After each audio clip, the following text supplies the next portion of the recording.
അസ്സലാമു അലൈക്കും വറഹ്മത്തുള്ളാഹി വബറകാതുഹു. ഈ അടുത്തായി നമ്മിൽ നിന്ന് വിട പറഞ്ഞ ബഹുമാനപ്പെട്ട നൂർ മുഹമ്മദ് നൂരി സുഹൂരി ഫൈളി റഹ്മത്തുള്ളാഹി അലൈഹി, ആ മഹാത്മാവിനെ കുറിച്ച് അവരുടെ സ്മരണ പുതുക്കുമ്പോൾ 1982 മുതൽ എനിക്ക് മഹാനരെ പരിചയമുണ്ട്. അടുത്ത പരിചയം എന്ന് തന്നെ പറയാം. അതായത് ബഹുമാനപ്പെട്ട വലിയുല്ലാഹി സി എം ഉസ്താദ് മാണൂർ റഹ്മത്തുള്ളാഹി അലൈഹി അവരുടെ അടുത്ത് ദർസിൽ പഠിക്കുന്ന കാലം, അക്കാലം മുതൽ തന്നെ അവിടെ വരുന്ന ഖുലഫാ നേതാക്കളുമായി പരിചയമുണ്ടായിരുന്നു. അതിൽ ഉന്നതരിൽ എണ്ണപ്പെടുന്ന മഹാനാണ് ബഹുമാനപ്പെട്ട നൂർ മുഹമ്മദ് ഉസ്താദ് അവറുകൾ. ബഹുമാനപ്പെട്ട സുഹൂരി ഷാനൂരി റഹ്മത്തുള്ളാഹി അലൈഹി മഹാനവറുകളോട് കൂടെ പല സന്ദർഭത്തിലും പള്ളിയിൽ ഈ നേതാക്കൾ വരാറുണ്ട്. കമാലുല്ലാ ഷാ ഹൈദർ മുസ്ലിയാർ റഹ്മത്തുള്ളാഹി അലൈഹി, അപ്രകാരം തന്നെ ബഹുമാനപ്പെട്ട നവാസി ഷാ അലി ഉസ്താദ് തൗബലല്ലാഹു ഉമറഹു മഹാനവറുകൾ തുടങ്ങിയ ധാരാളം ആളുകൾ. അവരുടെ ബന്ധം അക്കാലം തൊട്ടേ ഈ ഫക്കീറിനുണ്ടായിരുന്നു. ഒരവസരത്തിൽ ഞങ്ങൾ പള്ളിയുടെ മേൽഭാഗത്താണ്, തട്ടിൻ്റെ മേലെ പഠിച്ചുകൊണ്ടിരിക്കുന്നു. അപ്പോൾ വേനിലാണ് ഇവരൊക്കെ അവിടെ വരിക. ബഹുമാനപ്പെട്ട സുഹൂരി ഷാ റഹ്മത്തുള്ളാഹി അലൈഹി അവറുകളുടെ നേതൃത്വത്തിൽ ഖുലഫാ സംഘം സാധാരണ വരാറുണ്ട്. ഒരിക്കൽ മേലേക്ക് പെട്ടെന്ന് പടി കയറുന്ന ശബ്ദം കേട്ടു. അത് നൂർ ഉസ്താദായിരുന്നു. ഞാൻ വേഗം ഓടിച്ചെന്നു, മുസാഫത്ത് ചെയ്തു. എന്നോട് പറഞ്ഞു, കുട്ടി, നിങ്ങളുടെ ഒരു തുണി എനിക്ക് വേണമെന്ന് പറഞ്ഞു. സന്തോഷത്തോടെ ഞാൻ എടുത്തു കൊടുത്തു. അങ്ങനെ അപ്പോൾ കൂടുതൽ ബന്ധമായി. ബന്ധത്തിൻ്റെ അടിസ്ഥാനം എന്താണെന്ന് വെച്ചാൽ, ഇവരൊക്കെ വരുമ്പോൾ ഇവരുടെ അടുത്ത് പോയിരിക്കും, അവരുടെ സംസാരങ്ങൾ കേൾക്കും. വെറുതെ വർത്താനം പറഞ്ഞിരുന്നാൽ പോലും അവരുടെ സംസാരങ്ങൾ അള്ളാഹുവിലേക്ക് അടുപ്പിക്കുന്നതും തൗഹീദിനെ കുറിച്ചും ലാ ഇലാഹ ഇല്ലല്ലാഹയെ കുറിച്ചും മാത്രമായിരിക്കും. ഇവർ പറയുന്ന ഓരോ വാക്കുകളും പഠിക്കുക, അത് ശരിക്കും ഉൾക്കൊള്ളുക, മനസ്സിലാവാത്ത വീണ്ടും വീണ്ടും ചോദിക്കുക. ഇതെൻ്റെ സ്ഥിരം പതിവായിരുന്നു. ചോദിക്കുമ്പോൾ അതിന് നല്ല രീതിയിൽ എളുപ്പമായ വിധത്തിൽ അവർ മറുപടി പറഞ്ഞ് നമുക്ക് മനസ്സിലാക്കി തരും. അത് മനസ്സിൽ കൊള്ളുന്ന വാക്കുകളായിരുന്നു. ആ പതിവ് തുടർന്നു. വർഷങ്ങൾക്ക് ശേഷം ബഹുമാനപ്പെട്ട മർഹൂം വേങ്ങര അബ്ബാസ് ഉസ്താദ് മാണൂർ മുദരിസായി. അത് 93, 94 കാലത്താണ്. അപ്പം ആ സമയത്ത് ഉസ്താദ് പറഞ്ഞു, നിങ്ങളെ നൂരി എൻ്റെ ശിഷ്യനാണ് എന്ന് പറഞ്ഞു. അപ്പോൾ ആരാണ് നൂരി എന്ന് മനസ്സിലായില്ല. പിന്നെ അന്വേഷിച്ചപ്പോൾ നൂർ മുഹമ്മദ് ഉസ്താദാണ്. അപ്പോൾ ഉസ്താദിനെ കണ്ടപ്പോൾ ഞാനത് ചോദിച്ചു. 7 വർഷം ഞാൻ അവരുടെ അടുത്ത് പഠിച്ചിട്ടുണ്ട് എന്ന് പറഞ്ഞു, കിതാബ് ഓതിയിട്ടുണ്ട് എന്ന് പറഞ്ഞു. അപ്പോൾ വേങ്ങര അബ്ബാസ് ഉസ്താദ് മർഹൂം അവർ പറയുകയുണ്ടായി, നിങ്ങളുടെ ഈ സുലൂക്കിൽ തുരീഖത്തിൽ 2 കാര്യമാണ് എനിക്ക് സംശയമുള്ളത്. അപ്പോൾ അവർ ഉസ്താദിന് വേറെ ഒരു തുരീഖത്തുണ്ട്, സിൽസില ഖാദിരി സിൽസിലുണ്ട്, സ്വന്തം ഒരു ഖാദിരി സിൽസിലയാണ്, അത് ഒരു ഷെയ്ഖുണ്ട്. ഉസ്താദ് പറയും, 2 കാര്യത്തിൽ എനിക്ക് സംശയമുണ്ട്. ഒന്ന് ദാത്തിയായ മയ്യത്ത്, മറ്റൊന്ന് ലാ ഇലാഹ ഇല്ലല്ലാഹിന്റെ അർത്ഥം ഹാജത്ത് റവ എന്ന് മാത്രം പറയുന്നത്. അപ്പൊ ലാ ഇലാഹ ഇല്ലല്ലാഹിന്റെ അർത്ഥത്തെക്കുറിച്ച് പറഞ്ഞപ്പോൾ ഞാൻ സനൂസിയ ഉള്ള കാര്യം പറഞ്ഞു. അപ്പൊ മാനാ ലാ ഇലാഹ ഇല്ലല്ലാഹ് ലാ മുസ്തഗ്നിയ അൻ കുല്ലി മാ സിവാഹു വലാ മുഫ്തഖിറ ഇലൈഹി കുല്ലു മാ അദാഹു ഇല്ലല്ലാഹ് എന്ന് സനൂസിയിലുണ്ടല്ലോ എന്ന് പറഞ്ഞു. അപ്പോൾ ഉസ്താദിൻ്റെ പതിവ് എന്ത് പറയുമ്പോഴും അതിൻ്റെ അപ്പുറം ഇബാറത്തുകളും അതിൻ്റെ ഫഹമും പറയൽ പതിവാണ്. ഉടനെ പറഞ്ഞു, അതിൽ 2 കാര്യം പറയുന്നുണ്ട്, നിങ്ങൾ ഒരു കാര്യമേ പറയുന്നുള്ളൂ. അള്ളാഹു എല്ലാ സൃഷ്ടികളുടെയും ആവശ്യങ്ങൾ അള്ളാഹു താല നിർവഹിച്ചു കൊടുക്കുന്നു. എല്ലാ സൃഷ്ടികളും ആവശ്യ നിർവഹണത്തിനായി അള്ളാഹുവിനെ സമീപിച്ചു അള്ളാഹുവിലേക്ക് മടങ്ങിക്കൊണ്ടിരിക്കുന്നു.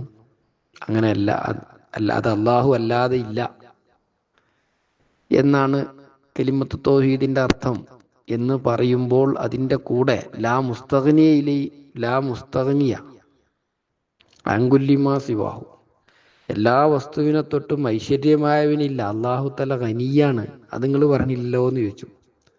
ഞാൻ പറഞ്ഞു, തീർച്ചയായിട്ടും പറയുന്നുണ്ട്. ഞങ്ങളതിൻ്റെ അള്ളാഹു താല ഖനിയാണ്, അള്ളാഹു താല എല്ലാ സൃഷ്ടികളെ തൊട്ടും ആശ്രയമില്ലാത്തവനാണ് എന്നുള്ള വിശ്വാസം തന്നെയല്ലേ നമുക്കുള്ളത് എന്ന് പറഞ്ഞു. അപ്പോൾ സംഭവം നൂറുസ്താദിനെ കണ്ടപ്പോൾ ഞാൻ അത് പറഞ്ഞു, ഉസ്താദ് ഇങ്ങനെ ഒന്ന് പറഞ്ഞു. അപ്പം തന്നെ നൂറുസ്താദ് പറഞ്ഞു, ലാ മുസ്തഗ്നിയ എന്ന് പറയുന്ന ആ ഭാഗം അത് മസ്കൂത്തുൻ അൻഹുവാണ് കുട്ടിയേന്ന് പറഞ്ഞു.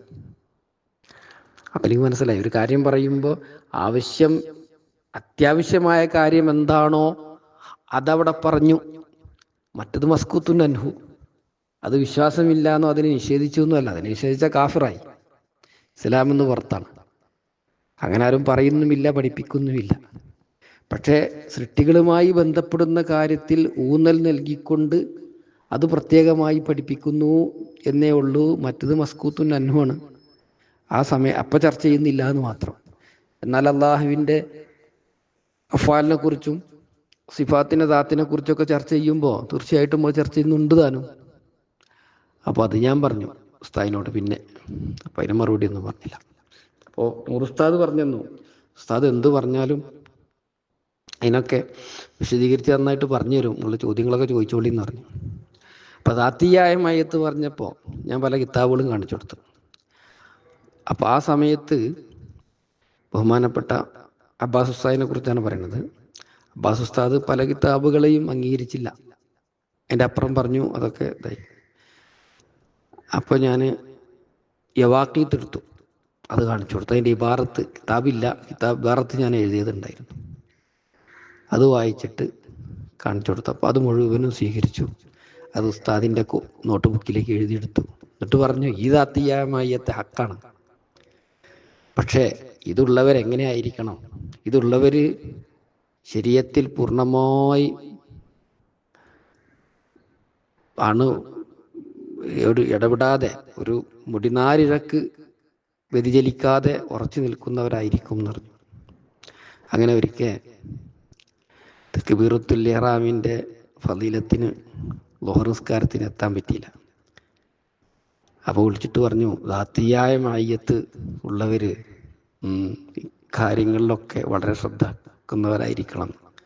അപ്പോൾ ആ വാക്കുകൾ കേൾക്കുമ്പോൾ നമുക്ക് നമ്മുടെ മശായിഖന്മാരോടുള്ള അഖീദ കൂടുകയാണ്. നമ്മുടെ മശായിഖന്മാരെ നമുക്ക് പഠിപ്പിച്ചു തരുന്നത് അങ്ങനെ തന്നെയാണ്. അപ്പോൾ പിതാവ് കൂടെ ഉണ്ടാവുമ്പോൾ, ഉസ്താദ് കൂടെ ഉണ്ടാവുമ്പോൾ, ഷെയ്ഖ് കൂടെ ഉണ്ടാവുമ്പോൾ നമ്മുടെ അവസ്ഥ എന്തായിരിക്കും? അപ്പോൾ റബ്ബുൽ ആലമീനായ അല്ലാഹു സുബ്ഹാനഹു വ തആല തൻ്റെ കൂടെ ഉണ്ട് എന്ന വിശ്വാസത്തിലും അതിൻ്റെ ഹാലിലും അതിൻ്റെ അവസ്ഥയിലും അതിൻ്റെ ഷുഗലിലും മുഴുകുന്ന സാലിക്ക് അവൻ്റെ അവസ്ഥ എന്തായിരിക്കും? അതാണോ പറയപ്പെട്ടത്. ഞാൻ ആ വിഷയം നൂറുസ്താദിനോട് പറഞ്ഞു. അപ്പോൾ ഉസ്താദ് പറഞ്ഞു, ശരിയാണ്, ഉസ്താദിൻ്റെ പ്രത്യേകതയാണത്. ഹക്ക് ബോധ്യപ്പെട്ടാൽ ഉടനെ അത് അംഗീകരിക്കും. പിന്നെ അവിടെ അതങ്ങനെ എങ്ങനെയെന്നു എന്തെങ്കിലും പറഞ്ഞിട്ട് അതിനെ ഫാസിദായ വ്യാഖ്യാനങ്ങളെ കൊണ്ട് സമർത്ഥിക്കുകയില്ല എന്ന് പറഞ്ഞു. അങ്ങനെ ബഹുമാനപ്പെട്ട നൂറുസ്താദുമായിട്ടുള്ള ബന്ധം വളരെ അടുത്ത ബന്ധമായിരുന്നു. ഒരുപാട് ഇൽമുകളും കരസ്ഥമാക്കാറുണ്ട്, പല ചോദ്യങ്ങളും ചോദിക്കാറുണ്ട്. ഹൈദരാബാദിൽ വരുമ്പോഴും പിന്നെ അസുഖങ്ങളൊക്കെ ആയപ്പോഴാണ് കുറേ സംസാരം കുറഞ്ഞത്. അടുത്ത് കണ്ടപ്പോൾ എനിക്കൊരു ഹദിയൊക്കെ തന്നു, വർത്താനൊക്കെ പറഞ്ഞു, കുറച്ചു നേരം വിവരങ്ങളൊക്കെ അന്വേഷിച്ചു. അങ്ങനെ പിരിഞ്ഞു.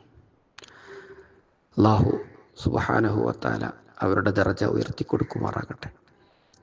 പ്രത്യേകിച്ച് ഈ ദുനിയാവിൻ്റെ നീരാളിപ്പിടുത്തത്തിൽ പ്രയാസപ്പെട്ടുകൊണ്ടിരിക്കുന്ന ഹൃദയങ്ങൾ, വളരെയധികം വിഷമിക്കുന്ന മനസ്സുകൾ, സമ്പത്തുണ്ട്, എന്നാൽ പ്രയാസങ്ങളും ഹൃദയത്തിൽ നിന്നും ആകുന്നില്ല.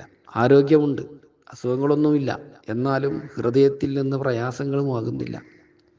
ഇങ്ങനെ ദുനിയാവിൻ്റെ ചിന്തകളിൽ കുടുങ്ങിക്കൊണ്ടിരിക്കുന്ന നീറിപ്പുകയുന്ന മനസ്സുകളെ അതിൽ നിന്ന് രക്ഷപ്പെടുത്താൻ ആരാരുമില്ലാത്ത ഈ കാലഘട്ടത്തിൽ ഈ ഉന്നതന്മാരായിരിക്കുന്ന മഹത്തുക്കളുടെ ബന്ധം, അവരുടെ സന്നിധി, അവരുടെ മുന്നിൽ എത്തിയാൽ, അവരിൽ നിന്ന് 2 വാക്കുകൾ ശ്രവിച്ചാൽ ഹൃദയത്തിൽ അള്ളാഹുവിൻ്റെ ദിക്റുണ്ടാകുന്നു, അള്ളാഹുവിൻ്റെ സ്മരണ ഉണ്ടാകുന്നു. ആ ഹൃദയം അള്ളാഹുവിൻ്റെ സ്മരണ കൊണ്ട് അടങ്ങുകയും സമാധാനിക്കുകയും ചെയ്യുന്നു. അള്ളാഹു സുബ്ഹാനഹു വ തആല ഈ മഹാന്മാരുടെ എല്ലാം ദർജകൾ ഉയർത്തിക്കൊടുക്കുമാറാകട്ടെ. ബിഹഖി സയ്യിദിനാ മുഹമ്മദിനിൽ മുസ്തഫ സല്ലല്ലാഹു അലൈഹി വആലിഹി വസഹബിഹി വസല്ലം. അസ്സലാമു അലൈക്കും വറഹ്മത്തുള്ളാഹി വബറകാതുഹു.